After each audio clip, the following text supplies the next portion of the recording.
পরিবেশটা দেখানো হয়েছে সেখানে অনেক রকমের বাচ্চারা আসে। একটু মফস্বল গ্রাম সাইডের একটা স্কুল। এবার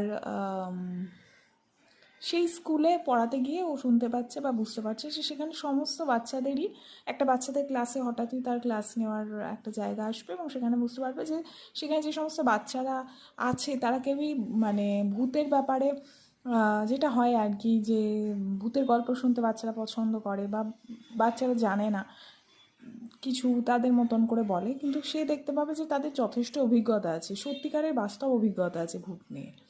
সেখান থেকে তার জীবনের কিছু সত্যি জানা যাবে যে কেন ক্লাস সিক্সের কিছু বাচ্চাকে এত বাচ্চার ভূতের অভিজ্ঞতা নিয়েও এত সিরিয়াসলি ভেবেছে। কারণ তার জীবনে যখন তার দাদা মানে মারা যায়, কিভাবে মারা যায় সেখানে তার একটা ট্রমা আছে, সেই জায়গাগুলো জানা যাবে। ডানা তারপরে কিভাবে স্কুলে পড়াতে আসবে সেই জায়গাটা আসবে, এবং ডানার সাথে একটি ছেলের সম্পর্ক তৈরি হয়েছিল এবং সেই সম্পর্কের জায়গাগুলো উঠে আসবে।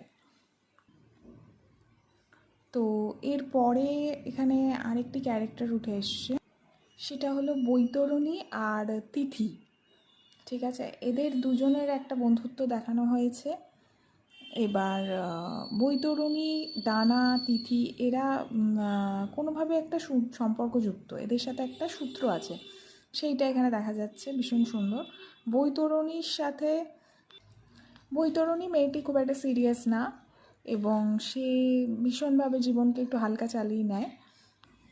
বৈতরণীর সাথে দর্প বলে একটি ছেলের একটি বন্ধুত্বের জায়গা দেখানো হয়েছে। তারা দুজন মিলে ডাকাতিয়া নদী খুঁজতে যাবে, সেখান থেকে কিছু জীবনের অর্থ তারা খুঁজে পাবে। এবং বৈতরণী জীবনে তুমুল বলে একটি ছেলে ছিল যাকে সে ভালোবাসতো, এবং সেইখানের সম্পর্কটার একটা অদ্ভুত জায়গা দেখানো হয়েছে। তো এই সমস্ত বিভিন্ন চরিত্র নিয়ে গল্প, যেখানে জীবন বারবার বিভিন্নভাবে ধরা দিয়েছে, বেশ ভালো লেগেছে পড়তে। এবং এটা জীবনবোধক গল্প এবং জীবনমূলক গল্প, এখান থেকে অনেক গভীর জীবনবোধ উঠে এসছে।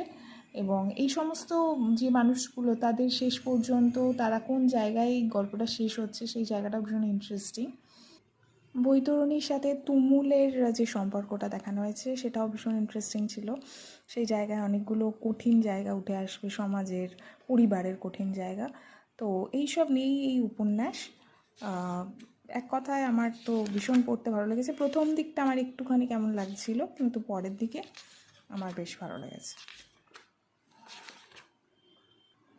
এই ছিল মায়াবী সাঁঝের লাজপতিরা, রূপক ঘটকের লেখা। দেখানো হয়েছে সেখানে অনেক রকমের বাচ্চারা আসে, একটু মফস্বল গ্রাম